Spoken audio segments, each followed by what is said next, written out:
strike into the crowd. வணக்கம் நண்பர்களே, welcome to my channel CCF உங்கள் cricket with mister cocktail furious. இப்போ நம்ம டிஸ்கஸ் பண்ண போற topic South Africa versus Sri Lanka second test match at Port Elizabeth நடந்து முடிஞ்சிருச்சு. இதுல South Africa more than 100 runs வித்தியாசத்துல வின் பண்ணி 2-0 சீரிஸ் வின் பண்ணிட்டாங்க. Apart from that WTC points டேபிளையும் வந்து பாத்தீங்கன்னா நம்பர் 1க்கு போயிட்டாங்க. ஸோ சவுத் ஆப்பிரிக்காவை பார்க்கும்போது ரிமைனிங் 2 டெஸ்ட் மேட்ச் அவங்களுக்கு பாகிஸ்தானோட அதுவும் ஹோம்ல தான். இன்கேஸ் அதுலயும் 2-0 வின் பண்ணாங்கன்னு வச்சுக்கோங்களேன், ஷுவரா அவங்க வந்து பாத்தீங்கன்னா நம்பர் 1 ஸ்பாட்ல இருப்பாங்க. ஸோ ஆஸ்திரேலியாவா இந்தியாவா சவுத் ஆப்பிரிக்காவோட மோத போறது அப்படின்ற மாதிரி தான் ஒரு சிச்சுவேஷன் வந்து அமையுது WTC சினாரியோல. And at the same time England New Zealand 2-0 நாங்கள் ஆல்ரெடி அவங்க ஹோம்ல அடிச்சதுனால New Zealand already out of this WTC final contest. And இப்போ வந்து பாத்தீங்கன்னா ஸ்ரீலங்கா தோத்ததுனால ஸ்ரீலங்காவும் வந்து பாத்தீங்கன்னா அந்த ஆப்பர்ச்சுனிட்டியை லூஸ் பண்ணிட்டாங்க. இப்போ வந்து பாத்தீங்கன்னா it's between south Africa, Australia and India. And south Africa almost அவங்களோட பிளேஸை சீல் பண்ணிட்டாங்கன்னு தான் எனக்கு தோணுது. 1 or 2 அவங்க டெஃபினட்டா இருப்பாங்க. ஸோ ஆஸ்திரேலியாவா இந்தியாவா அதுதான் வந்து நம்ம வெயிட் பண்ணி பார்க்கணும். ஸோ பிஜிடி வந்து பாத்தீங்கன்னா ரொம்பவே செம்மையா இருக்க போது. பட் அதை ஒரு பக்கம் வச்சுப்போம், ஏன்னா பிஜிடி பரபரப்பா போயிட்டு இருக்கு. பட் இந்த வீடியோல நம்ம ஸ்பெசிஃபிக்கா டிஸ்கஸ் பண்ண போறது south Africa Sri Lanka second test match. So Sri Lanka பொறுத்த வரைக்கும் எடுத்துக்கிட்டீங்கன்னா டிசப்பாயிண்டடா இருப்பாங்க. ஏன்னா ஒரு நம்பிக்கையோட வந்தாங்க, இங்கிலாந்து ஒரு டெஸ்ட் மேட்ச் வின் பண்ணாங்க அண்ட் ஒரு நம்பிக்கையோட உள்ள வந்திருப்பாங்க. ஏன்னா வென்யூஸ் அந்த மாதிரி டர்பன், போர்ட் எலிசபெத்ல ஜெனரலா நல்லா பண்ணியிருக்காங்க ஆக்சுவலா ஸ்ரீலங்கா. ஸோ அந்த ஒரு நம்பிக்கையில வந்திருப்பாங்க. But unfortunately 2-0 தோத்துட்டாங்க. பட் ஓவராலா நான் சொல்லணும்னா இல்ல, அந்த அளவுக்கு ரொம்ப ஒஸ்டாலா விளையாடல Sri Lanka, to be very honest. Yes, white wash ஆயிருக்கலாம். பட் சீரியஸா வந்து பாத்தீங்கன்னா அவங்க டேலண்ட்டை நிறைய காமிச்சாங்க. அவங்களோட அந்த மிடில் ஆர்டர் வந்து பாத்தீங்கன்னா ஸ்ட்ராங்கா இருக்கு. அன்பார்ச்சுனேட்லி ஒரு பெரிய ஸ்கோர் அவங்களால அடிக்க முடியல. சவுத் ஆப்பிரிக்கன் பேட்ஸ்மேன்ஸ் வந்து பாத்தீங்கன்னா அவங்க ஹோம் கண்டிஷன்ஸ் எப்படின்னு உங்களுக்கு தெரியும். ஸோ அதுக்கேற்ற மாதிரி எக்யூப் ஆயிட்டு ஒரு லாங் இன்னிங்ஸ் ஆடினாங்க. நிறைய செஞ்சுரிஸ் நம்மளால பார்க்க முடிஞ்சது. பட் ஸ்ரீலங்கா கிட்ட இருந்து அதை நம்மளால பார்க்க முடியல. எல்லாமே ஒரு ஸ்டார்ட் தான் பார்க்க முடிஞ்சது. ஒரு 60, ஒரு 70, ஒரு 40, ஓகே, ஒரு 80 அப்படிதான் பார்க்க முடிஞ்சது தவிர யாருமே இறங்கி ஒரு 110, ஒரு 120 அப்படி அடிக்க முடியல. ஸோ அதுதான் ஒரு மிகப்பெரிய ஒரு டிஸ்அட்வான்டேஜா வந்து ஸ்ரீலங்காக்கு அமைஞ்சுது. In fact to be very honest, இந்த ஒரு பர்டிகுலர் செகண்ட் டெஸ்ட் மேட்ச்ல வந்து பாத்தீங்கன்னா ஸ்ரீலங்கா ஈக்குவேஷன்ல இருந்தாங்க. அவங்க எங்க வந்து கேமை தோத்தாங்கன்னு பாத்தீங்கன்னா ஆப்வியஸ்லி ஷார்ட் செலெக்ஷன்ஸ். நல்லா ஞாபகம் வச்சுக்கோங்க, 199 for 2 ஸ்ரீலங்கா. சவுத் ஆப்பிரிக்கா வேணா 300 மேல அடிச்சிருக்கலாம். இவங்களும் பாத்தீங்கன்னா 192 for 2. நல்ல ஒரு சேஸ் ஃபர்ஸ்ட் இன்னிங்ஸ்ல அவங்க. ஓகே, அந்த டைம்ல 89ல Nissanka well set, fantastic innings.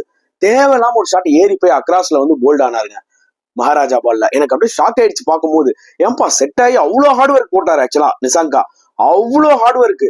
அந்த பக்கம் Dane Paterson, Rabada, Marco Jansen சல்லு புல்லுன்னு போகுது பால். ஆக்சுவலா எல்லாத்தையும் சர்வே ஆயிட்டு ஒரு மட்டமான ஒரு across the bad shot Aadi out ஆனது பாத்தீங்கன்னா மிகப்பெரிய டர்னிங் பாயிண்ட். ஏன்னா அதுக்கப்புறம் வந்து பாத்தீங்கன்னா என்னதான் மேத்யூஸ், கமிந்து மெண்டிஸ்லாம் ஒரு பார்ட்னர்ஷிப் ஸ்டிச் பண்ணாலும் ஒரு பெரிய பார்ட்னர்ஷிப்பா ஸ்டிச் பண்ண முடியல.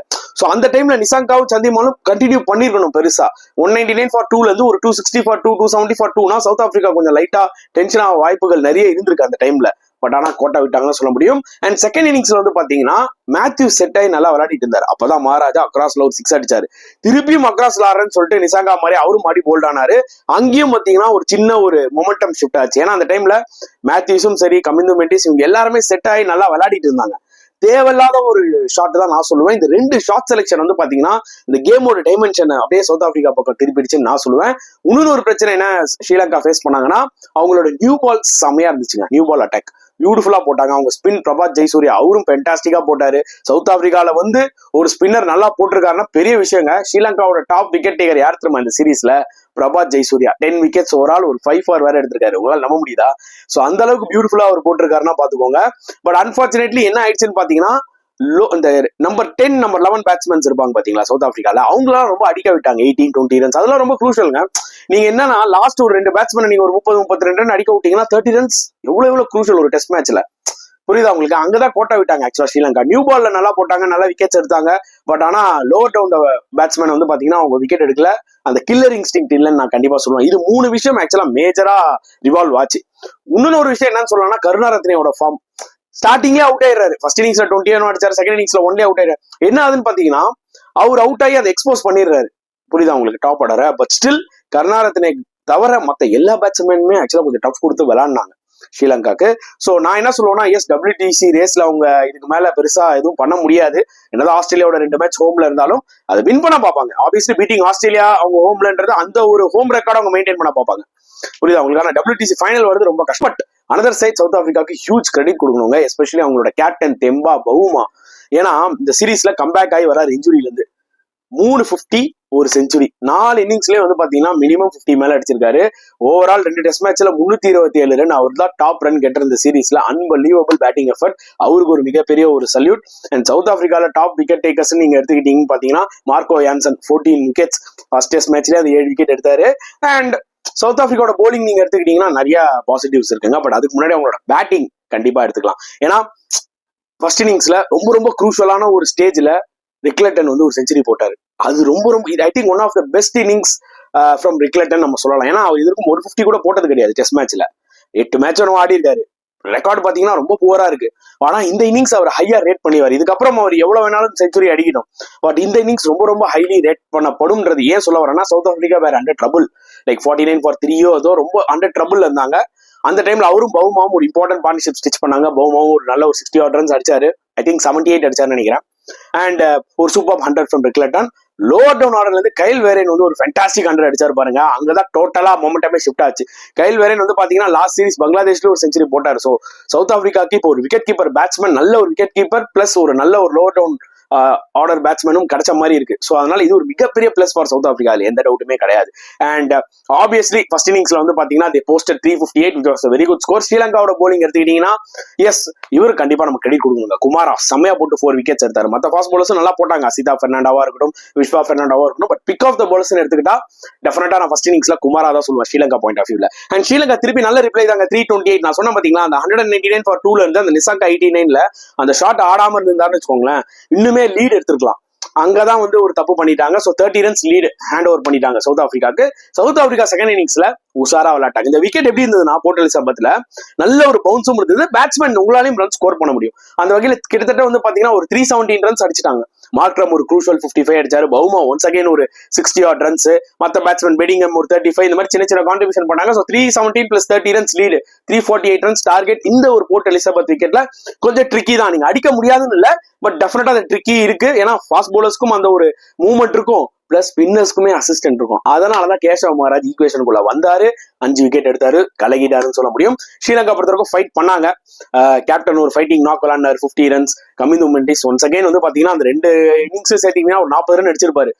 சூப்பரா இருந்தது அவர் பார்க்கும்போது, அவர் விளையாடும் போது. ஆனா ஒரு பெரிய நாக்கா அடிந்தாருன்னா செமையா இருந்திருக்கும். நிறைய டேலண்ட் இருக்குங்க ஸ்ரீலங்காக்கு. அவங்க தோத்தாலும் சரி, அவங்களோட லைன் அப்ப பார்க்கும்போது இல்ல, seriously they all have a very good middle order batsmens. Unfortunately அவங்களால பெரிய நாக் அடிக்க முடியல. அண்ட் சவுத் ஆப்பிரிக்கா ஐ மீன் நீங்க நல்லா ஞாபகம் வச்சுக்கோங்க, Day 4 முடியும் போது 202 for 5 தனஞ்சய் டி செல்வா, குஷல் மெண்டிஸும் அந்த ஒரு பார்ட்னர்ஷிப் சூப்பரா போட்டாங்க. அந்த டைம்ல ஒரு 60-70 runs partnership. So Day 5 start ஆகும் போது இல்ல, அது ஒரு மாதிரி ஆப்டிமிஸ்டிக்கா இருந்தாங்க. ஸ்ரீலங்கா புல் ஆஃப் பண்ணிடுவாங்களா, ஏன்னா இன்னும் ஒரு 140 runs தான் இருக்கு, இந்த பார்ட்னர்ஷிப் இன்னும் கொஞ்சம் பெருசா போச்சுன்னா சூப்பரா இருக்கும்னு. அதான் நான் சொன்ன மாதிரி மகாராஜ் வந்து ஈக்குவேஷனுக்குள்ள வந்தாரு. ஏன்னா பிச்சில் அந்த ஒரு டேர்ன் இருந்தது. குஷால் மெண்டிஸ் காலை போட்டு ஆடினாரு, அது எட்ஜ் செம கேட்ச் ஏடன் மார்க்ரம். அங்கேயே கேம் டோட்டலா சேஞ்ச் ஆயிடுச்சு. ஏன்னா அதுக்கப்புறம் தனஞ்சய் டி செல்வா 50 அடிச்சுட்டு அவரும் காட் பிஹைண்ட்ல அவுட் ஆயிட்டாரு ரபடா பால்ல. டோட்டலா கேம் முடிஞ்சு 100 run மேல தோத்துட்டாங்க. சோ 2 டீமோட ஃபீல்டிங் எடுத்துக்கிட்டீங்கன்னா ரொம்ப மட்டமா இருந்துச்சுங்க. ஆக்சுவலா ஃபீல்டிங் சொல்றதை விட கேச்சிங், 2 டீமோட ஸ்லிப் கேச்சிங்குமே மட்டமா இருந்தது. ஏன் சவுத் ஆப்பிரிக்கா கேச்சஸ் விட்டாலும் இந்த மேட்சை கம்ஃபர்டபுளா வின் பண்ண காரணம் என்னன்னா அவங்களோட பேட்ஸ்மென்ஸ் வந்து பாத்தீங்கன்னா பயங்கரமா கான்ட்ரிபியூட் பண்ணிட்டாங்க. பட் ஸ்ரீலங்காவுக்கு பாத்தீங்கன்னா அவங்க பேட்ஸ்மென்ஸ் நல்லா விளையாடினாலும் ஒரு பெரிய நாக்ஸ் யாருமே விளையாடல. ஷாட் செலக்ஷன் ஒரு மிகப்பெரிய பிரச்சனை, நான் ஏற்கனவே சொன்ன மாதிரி. அதே மாதிரி அவங்க போலர்ஸ் வந்து பாத்தீங்கன்னா அந்த ஒரு கில்லர் இன்ஸ்டிங் இல்ல. 7 விக்கெட் 8 விக்கெட் போயிடுச்சா. ஏன்னா கைல் வேரன் இருக்காருல, அவர் செஞ்சுரி போட்டார் பாத்தீங்களா, அவர் லாஸ்ட் 2 விக்கெட்டை மட்டும் வச்சுட்டே கிட்டத்தட்ட 70 run அடிச்சாரு. அப்ப பாத்துக்கோங்க, 70-75 run அடிச்சாரு லாஸ்ட் 2 விக்கெட்டை மட்டும் வச்சுட்டு, ரபடா டான் பேட்டர்சன். சோ அது ஒரு மிகப்பெரிய ஒரு ப்ராப்ளம் ஆயிடுச்சு. பட் சவுத் ஆப்பிரிக்காவை முன்னூறு ஒரு பிளேயர் கண்டிப்பா பாராட்டியே ஆகணுங்க. எப்படி மகாராஜ் செகண்ட் இன்னிங்ஸ்ல 5 விக்கெட்ஸ் எடுத்தாரோ, டான் பேட்டர்சன் ஃபர்ஸ்ட் இன்னிங்ஸ்ல ஒரு 5 விக்கெட்ஸ் எடுத்தாரு. அவர் பாத்தீங்கன்னா லாஸ்ட் எப்போ விளையாடினார்னா இந்த ஜான்வரியில வந்து நியூசிலாந்துல போய் ஒரு செகண்ட் ஸ்டிங் டீம், ஏன் தேர்ட் ஸ்டிங் டீம் அமிச்சாங்க பாத்தீங்களா சவுத் ஆப்பிரிக்கா. ஏன்னா அவங்களோட SA-T20 நடக்குதுன்னு சொல்லிட்டு அந்த டீம் அமிச்சு விட்டாங்க. 2-0 தோத்துட்டாங்க.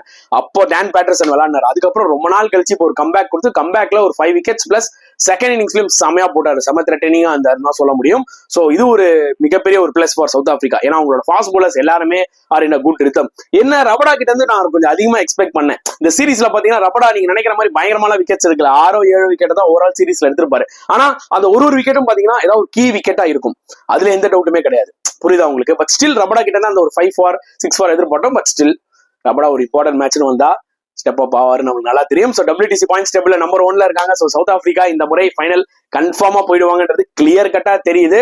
ஸோ T20 வேர்ல்ட் கப் ஃபைனல்ல கோட்டா விட்டதை எப்படியாவது இந்த ஒரு WTC ஃபைனல்ல அடிப்பாங்களா சவுத் ஆப்பிரிக்கா? இன்னும் long way to go. But still they are looking like super contender to லிவ் திஸ் WTC ட்ராஃபின்ற மாதிரி எனக்கு தோணுது. ஸ்டில் ஆஸ்திரேலியா இந்தியா இருக்காங்க. ஸோ நிறைய இன்ட்ரெஸ்டிங்கான சில விஷயங்கள்லாம் நடக்க போகுதுங்க வித்தின் இந்த ஒரு 2 வீக்ஸ்ல பொறுத்து தான் பார்க்கணும். ஸோ இந்த ஒரு பர்டிகுலர் டெஸ்ட் சீரிஸை பத்தி நீங்க என்ன ஃபீல் பண்றீங்க? உங்களுக்கு யாரோட பெர்ஃபார்மன்ஸ் ரொம்ப பிடிச்சிருந்தது அண்ட் யார் மேல நீங்க ரொம்ப டிசப்பாயிண்ட் ஆயிட்டீங்க? அது ஸ்ரீலங்கன் பாயிண்ட் ஆஃப் வியூலையும் இருக்கலாம், சவுத் ஆப்பிரிக்கன் பாயிண்ட் ஆஃப் வியூலையும் இருக்கலாம்.